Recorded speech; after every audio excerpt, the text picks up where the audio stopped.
Hey everybody, it's the Seattle Sports Union podcast with Ham and the Soul Man. My name is Abraham DeWeese. It's just me today. There is no Brian Solack, unfortunately, but I want to catch all of you up on a little preseason game.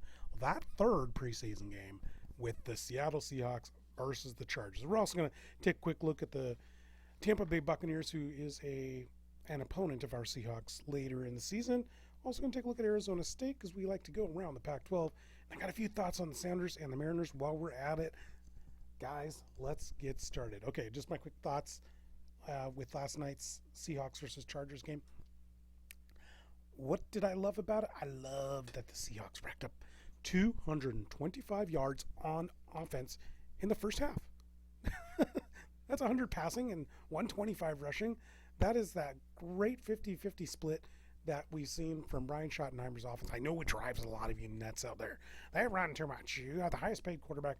You need to pass a little bit more. Well, they're running to set up the pass, and they look pretty darn good.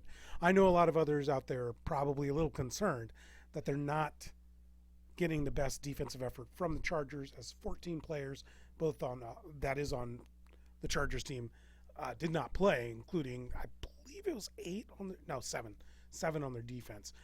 That's fine though. I mean, if you don't get 225 rushing yards, 225 total yards in the first half on a second team, then your first team isn't that good, right? Come on. Russell Wilson still went 6 of 9 passing, 73 yards. Geno Smith stepped in, looked good. The runs by the 6 yards per average running by C.J. Prosise, Rashard Penny, and others. That was fantastic. And I mean, that's a great team effort, and that's what we're going to expect to see. I hope you guys caught a few new offensive wrinkles. The big one that I saw was a pass play that worked about 3 times, I believe, missed once. It was a play where a receiver went in motion to the right, and the quarterback did a quick hitch and zipped the pass in there. And C.J. Prosise made a pretty good run out of that one. The one that didn't work was down towards the end, and that was a pass to Gary Jennings at the goal line. That missed. It was a slight variation of the theme, but it's good to see. It's good to see the short passing game being highlighted a little bit. I get a little tired that the Seahawks are this vertical stretch passing offense. Come on, you got to make some short ones so that the cornerbacks come up and respect the short passes, so then you can go deep. You're not gonna win all those one-on-ones that they're hoping that they can with big receivers like Jazz Ferguson and DK Metcalf. You got to try some of the things out, and they did, and I love that.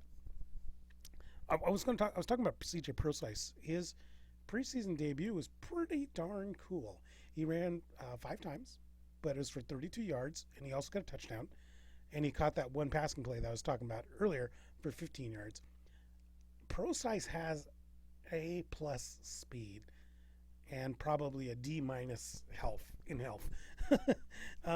If this guy could be, instead of a D- in health, if he could get up to like a B level, I think we have something.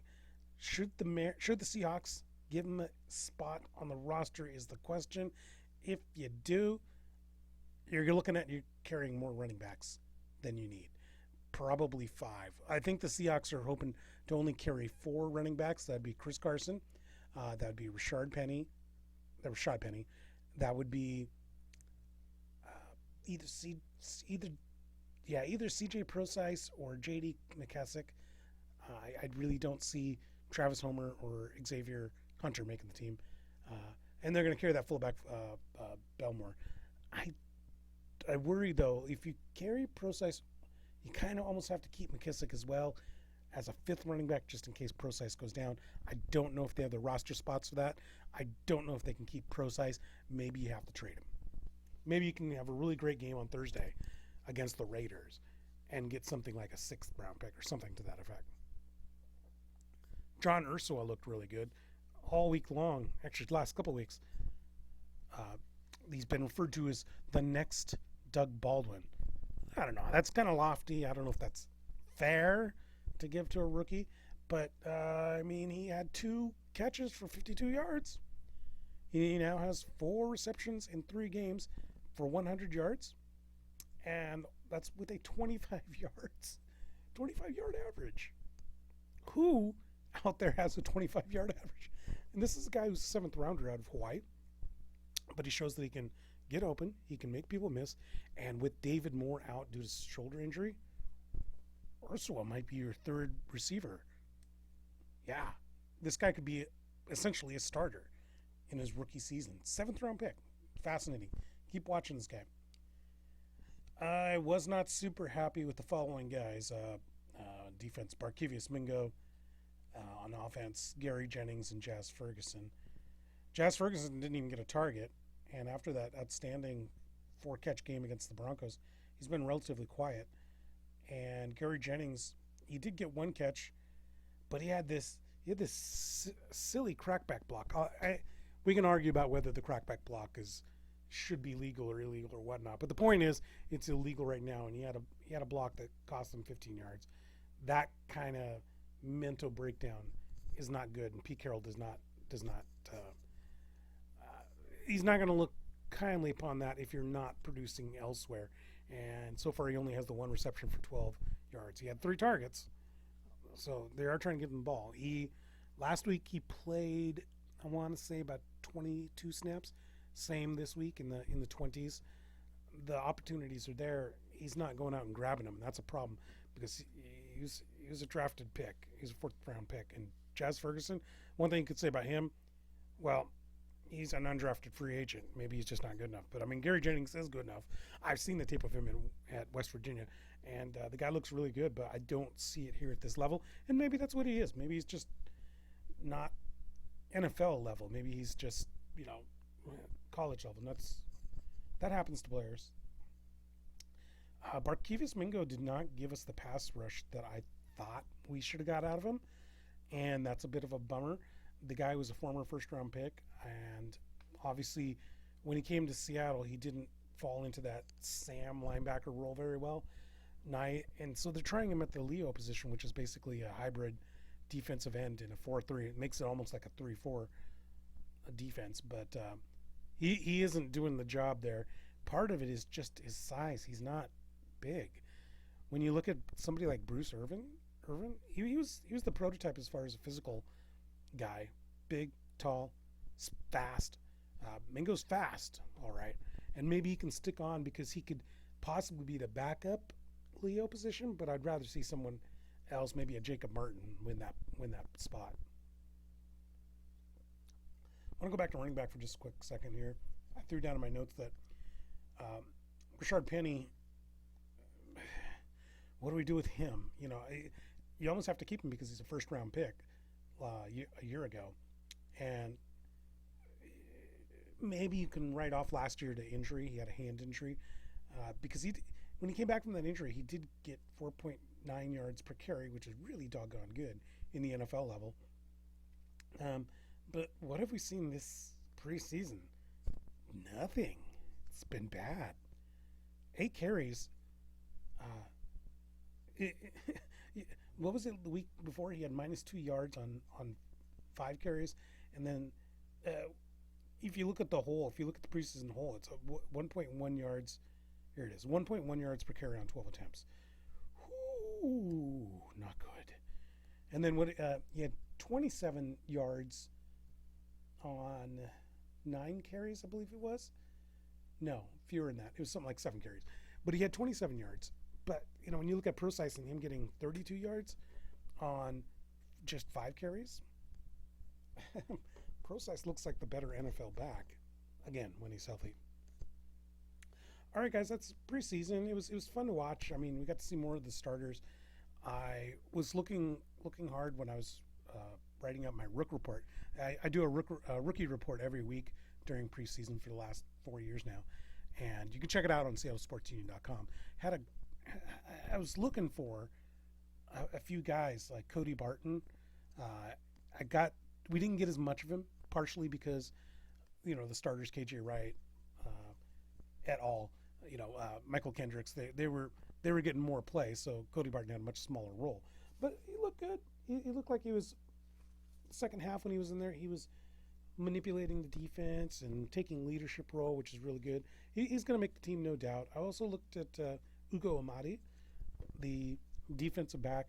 I wanted to see him excel in the special teams, and he had a muff punt. That's going to be a problem. We need to find a punt returner. I don't worry too much about kick returners. I almost feel like anybody can do kick returners because in this modern day of the NFL, it's just mostly taking a knee, but that's whatever. That's neither here nor there. It's the punt return that we're talking about, and Amadi got a prime opportunity with David Moore out to show something, and he didn't. That's not to say Amadi's a bad player, because I'm guaranteeing you right now, he'll be a starting special teams player, probably a gunner on punt returns, and a coverage guy on kickoffs. You'll also see him defensively fill in as needed at any of the safety positions, and probably right cornerback. So if there's injury, you'll see him playing. He's probably the most likely, next to John Ursula, of being a starter on this team, as far as rookies go. All right, guys, later in the season, the Seahawks will be playing those Tampa Bay Buccaneers. Every week we've been going through and looking at a different team that Seahawks play, and this week it's the Buccaneers. I know what you're thinking. Well, as long as they have Jameis Winston, they're kind of a disaster. But they're bringing in an interesting, just a fascinating, let's even say goofball of a person in Bruce Arians. That's right, the former Arizona Cardinals head coach, the self-proclaimed quarterback whisperer, the guy who's worked with the likes of Ben Roethlisberger, Peyton Manning, Andrew Luck, Carson Palmer. He says he is responsible for their success, which is possible. I mean, that's other people are saying it as well. It's just fascinating. He likes to take credit for it, but that's fine, because if there's somebody that needs his career turned around, it's Jameis Winston. If they can find a way of not having him attack Uber drivers and maybe focusing on the game, maybe focusing on the $20 million he's making a year, maybe this team might be able to do something. But I mean, he's had problems losing his job to the likes of Ryan Fitzpatrick because his head's not in the game. He's got tools. Bruce Arians got tools, man. Tampa Bay finished last year third. Where is it? Yeah, here it is. Third in total offense, 415 yards, and had the most productive passing offense in the league with 320 yards per game. I mean, they got targets. They got Mike Evans, for gosh sakes. Chris Godwin. I mean, if you're looking for a fantasy player, go get Chris Godwin. Go get one of these tight ends like Cameron Brayton or O.J. Howard. These guys are really good players and really productive in this passing game. Their weakness that Arians is going to have to figure out is that offensive line on the right side. They've been moving people around.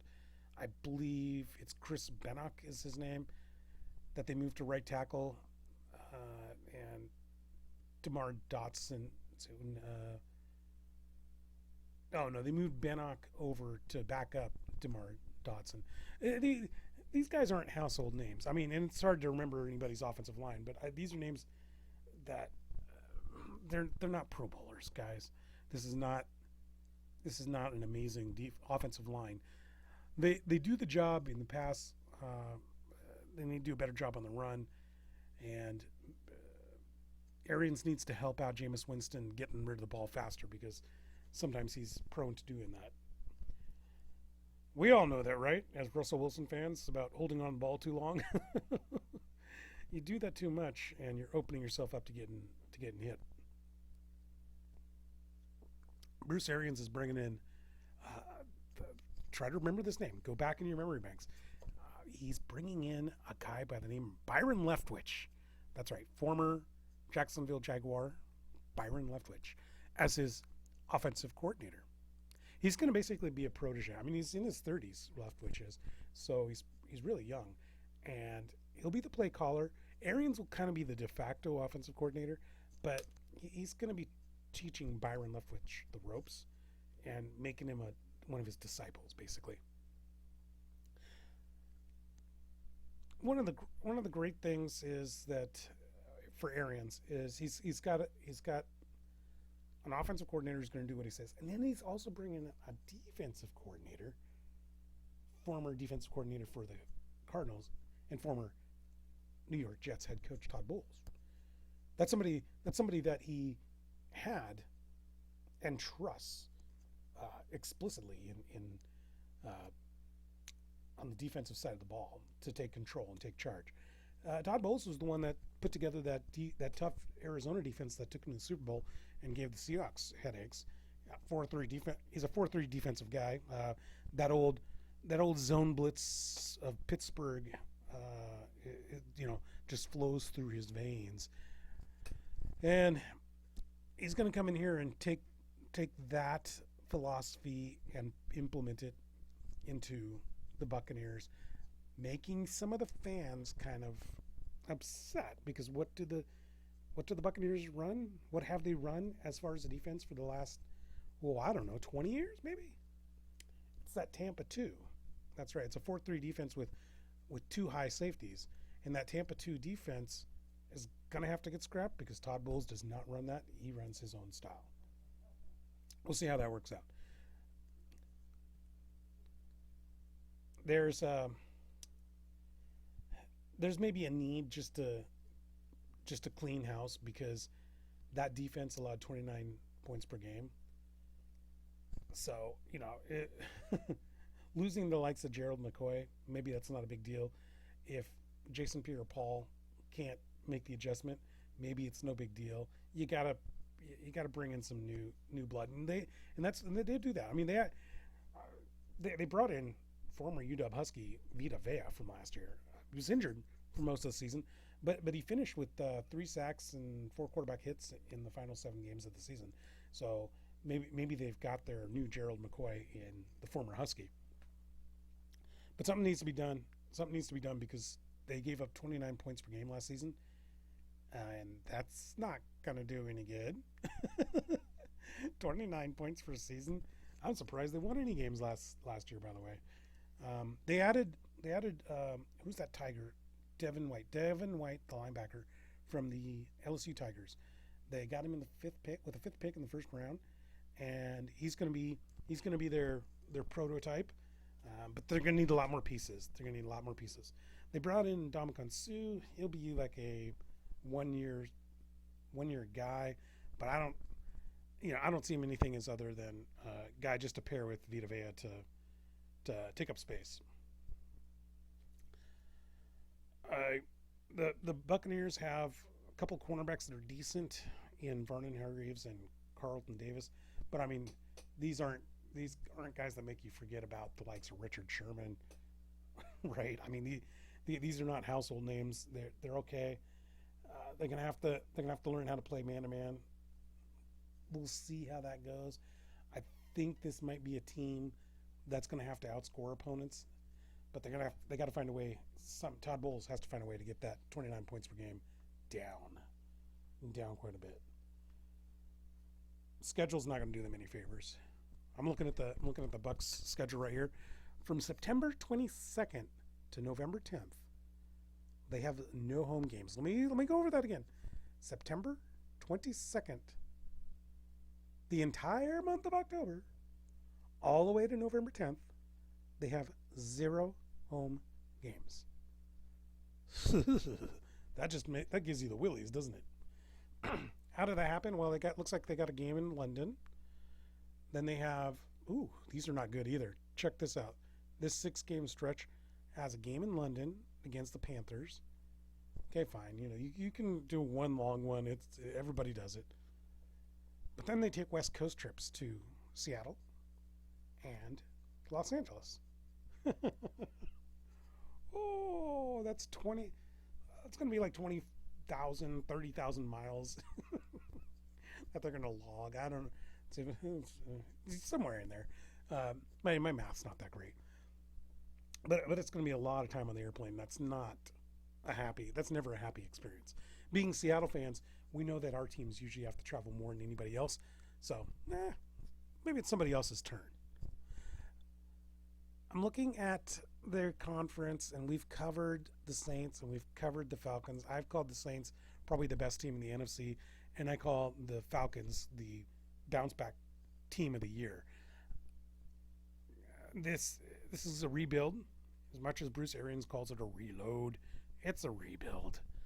This is a lost season for them. I've seen them placed as high as third in the NFC South. I'm going to say Carolina's probably even better than these guys. So they're gonna be fighting for the cellar. Is what's going to happen. Speaking of cellar dwellers, in the Pac-12, we have a team called Arizona State who used to be in the cellar. If you remember right, well, I mean, it's difficult as Husky fans because we tend to lose to them when we go down there. But this isn't a team that's been relevant in a while. But last year, Herm Edwards kind of lifted them up out of the cellar and into the Pac-12 South race for the Southern Division title. They were in it all the way up to the final end before they lost out to Utah. In fact, I believe they lost their rivalry game against Arizona, and that punched them out. But that was last year. What about this year from the Arizona State Sun Devils?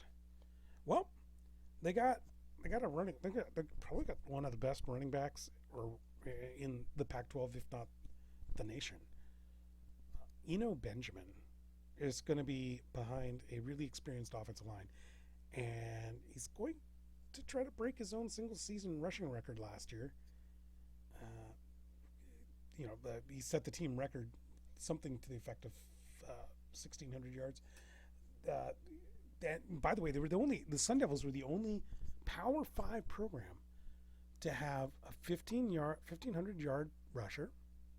That's Eno Benjamin, 3,000-yard passer, and a 1,000-yard receiver. The quarterback is gone, and the receiver, gosh darn it, what's his name? He went to the Patriots in the first round. Nikhil Harry. His last name is Harry. His first name is very strange. It's like it starts with an N, and then something like Keel, Nkeel, or maybe it's Nkeel or Ankeel. I don't know. But we'll just call him Harry. Harry went to the Patriots, and really good receiver. But they're losing. They lost him, and they lost the quarterback, and they're going with a true freshman in Jaden Daniels. A true freshman. Ooh, how's that going to work out? Well, we'll see. I mean, Herm Edwards has belief in him, and Herm Edwards has been around the block. He's seen a lot. The Jaden Daniels, the quarterback, is going to have Braden Ayuk back, and he was a guy that would get a lot of the home run hits. He came out of junior college and then became a 50 catch player for Arizona State. So we'll see him take over the reins for N'Keal Harry. So I think they're in good hands offensively. Herm Edwards seems to have changed the culture there at Tempe, and they're going to fight. They're going to fight Utah for that Southern Division championship. Herm Edwards has a defense that needs to still rebuild. His coordinator did an okay job. Danny Gonzalez is his defensive coordinator and did an okay job, but he had the youngest defensive unit in the NCAA. The Power 5 teams, that is. I don't know how you're going to win with that. But they're older. I mean, so they're backing in. They got their two top tacklers, Merlin Robertson and Darian Butler. True freshman last year. Robertson was the Pac-12 Defensive Freshman of the Year. And they got another freshman linebacker, Tyler Johnson, who is coming back as well. And he might actually be the best NFL potential of those three. His size, his speed, athleticism. The other two had more numbers, but he was up there as well. They got a couple of cornerbacks coming back in Kobe Williams and Chase Lucas. The safety Shari Crosswell is coming back as well. This was a couple of years ago before Herm Edwards was there. This was a team that just basically played matador defense. Just they put out a cape and went ole as people passed all over them and ran all over them. They're getting better. They're getting better. They've reached, maybe last year they were mediocre. Now they'll be passable, rather than pass onable as they've been in the previous years. And it's just the challenge of going from a laughing stock to an actual big boy team. And we see it with UCLA.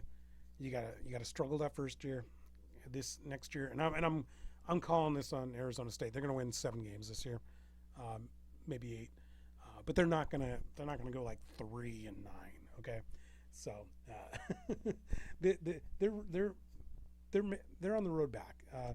Now, 7's not going to be enough to win the Southern Division, but it's enough to make a lot of noise. And I think Herm Edwards, and I agree with his philosophy on this.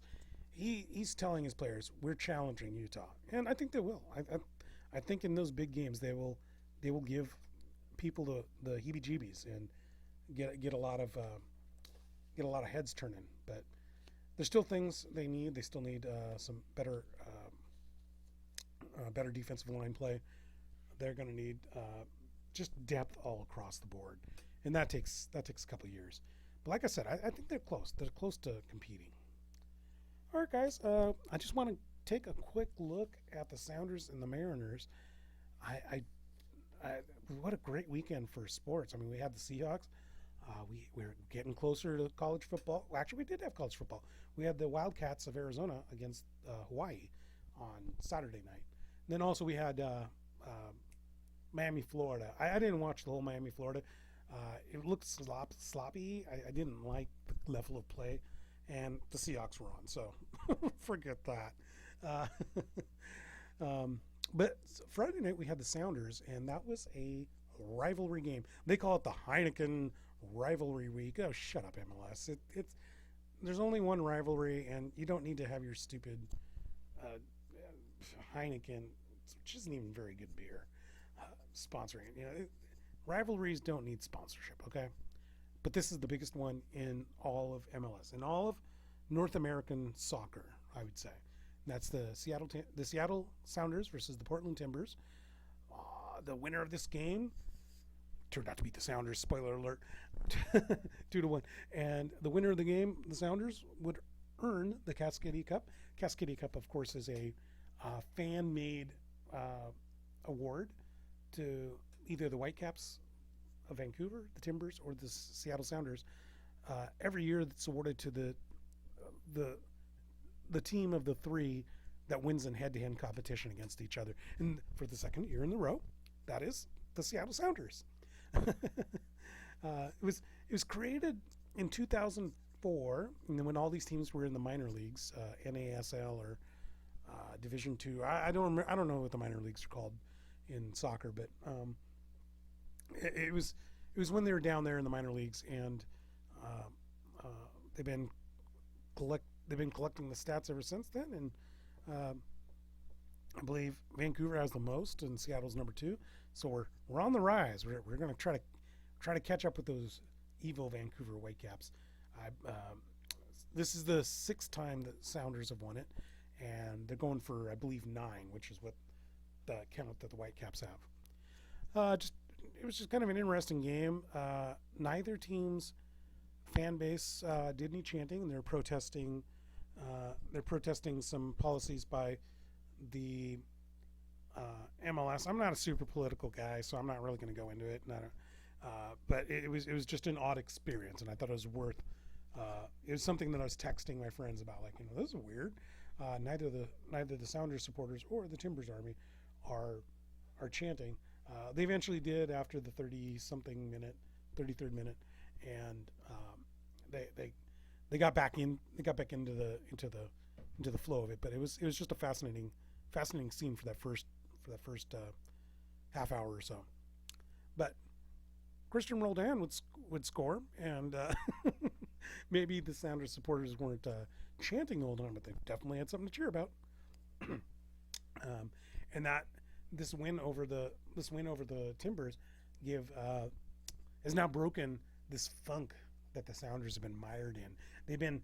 They haven't won a game in like 4 games. So I mean, they've had a couple of ties, but they were ties that were bad, like a tie at home, and then a tie against the Galaxy, who had a 11 to 10 man advantage on. So it was just a weird 4 weeks. It's been a weird 4 weeks that the Sounders been in, and this hopefully has shaken them out of that funk. They are now number 3 in the West, so they're back up to where they need to be. Hopefully this shakes loose all those cobwebs, and they can go and get into the playoffs for a record 10th year in a row. 10 years in a row. No other team in the MLS has ever done that, and that's something to hang your hat on in a season where we've lost a lot of players due to retirement and injury, and it just seems like a season where we're trying to survive. It's not better. Almost as good as being in 3rd place is we knocked Portland to 8th place. So if the season ended today, those I gotta keep it PG. Those pleasant people from Portland, would not be in the playoffs. They would be kicked out, and that would make me so happy.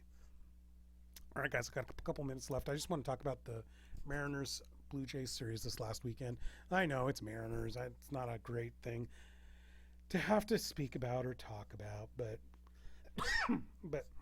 yeah, see, I'm getting choked up. It's still worth noting that there's a guy by the name of Jake Fraley. He's a 5-tool player. Get this name into your head. Jake Fraley is basically the new Mitch Haniger. Think about it this way. He's the new Mitch Haniger, and he got his first hit on Friday, then he got a double on Saturday, and this is his first week up, fourth game in, and this guy, we're going to see him for years. I don't know if he's going to be any great or not, but you got to get excited about something. It's not, hasn't been the players on the team this year, that's for sure. So, as Haniger's had his injuries, in fact, he doesn't even have a timeline to return, so he may not even come back this year. It's going to be Jake Fraley's job at this point. The one of the outfield positions is going to be locked down on him. Saturday, did you guys see that Felix Hernandez returned to the mound? He struck out 4 guys over 5 2/3 innings, allowed 3 hits, and left the game ahead. Now, of course, the bullpen blew it away. I mean, that's been Felix Hernandez's whole career. But the former Cy Young Award winner got a chance to make his way to the mound, show the Blue Jays that this is his house. The fans were all screaming "Happy Felix Day" upon his return. Okay, fine, revival, whatever. And it would seem to me like he needs to get in the next couple. Let's see, what do we have left? About a month. If we could get a couple wins and go out on a high note as a Mariner, he deserves it. And this was a really good performance by him. In fact, he moved to number 37th on the career strikeouts list in the MLB with 2,505 Ks. He passed Christy Mathewson. Got a standing ovation as he walked off the field, and it was fantastic. It was fantastic. You know what was fantastic also? On Sunday, today, Marco Gonzalez got his 14th win. Were you guys aware of that? Yeah, 14 wins. He's 14-10 now.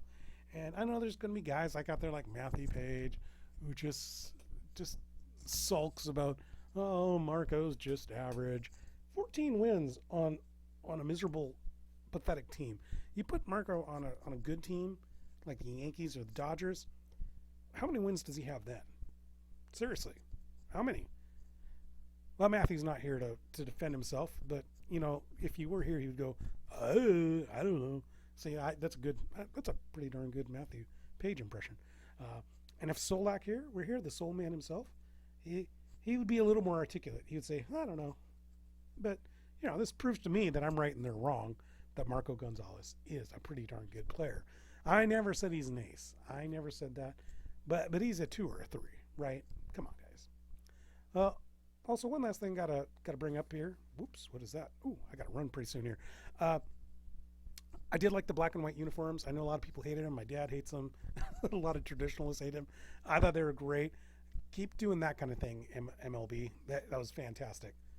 All right, guys, I got to run. Thanks for joining us again here at Seattle Sports Union's podcast. We'll catch you later.